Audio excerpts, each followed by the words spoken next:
on est devant la chocolaterie de Cédric Grolet qui vient d'ouvrir et il y a eu une vidéo promo qui a été faite sur les réseaux sociaux de cette fameuse chocolaterie. On peut voir des commentaires. Le chocolat, c'est pour les blancs uniquement. Une école du 16e sûrement. La diversité des enfants ne choque que moi.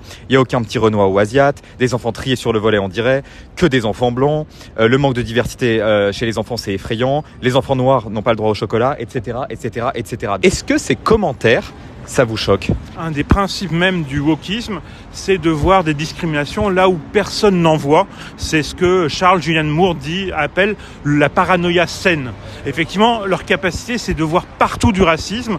Et d'ailleurs, ils ont inversé la définition du racisme. Le racisme, avant, c'était de commettre des actes racistes, de tenir des propos racistes. Maintenant, c'est simplement le fait d'être blanc qui est considéré comme raciste. C'est Robin DiAngelo qui théorise ça dans son livre La fragilité blanche.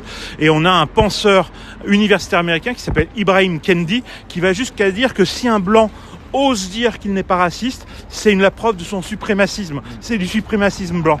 Et donc, effectivement, dans ce cadre-là, on a une volonté d'effacer les blancs de l'espace public. Si être blanc, c'est être raciste, eh bien, on a des gens comme des universitaires, y compris français, qui vous disent que le blanc, même celui qui prétend ne pas être raciste, est raciste d'une certaine façon, donc il faut l'effacer de la scène publique. Et surtout, moi, ce qui me choque, c'est qu'il y a quand même des gens dans leur tête qui pensent que Cédric Grolet, volontairement, a recruté des enfants et il s'est dit je vais prendre que des blancs. Mais je pense que Cédric Grolet, il a pris les premiers enfants au Sacom ou je sais pas qui passait par là pour faire le truc de Charlie et la chocolaterie comme dans le film. Mais ça va pas plus loin. Il s'est pas dit je vais pas mettre de diversité. D'ailleurs, diversité, on verra ce mot, ce que ça veut dire parce que tout le monde l'emploie. Mais il s'est pas dit ça, Cédric Grolet. Mais pas du tout. C'est pour ça que c'est une vraie forme de paranoïa.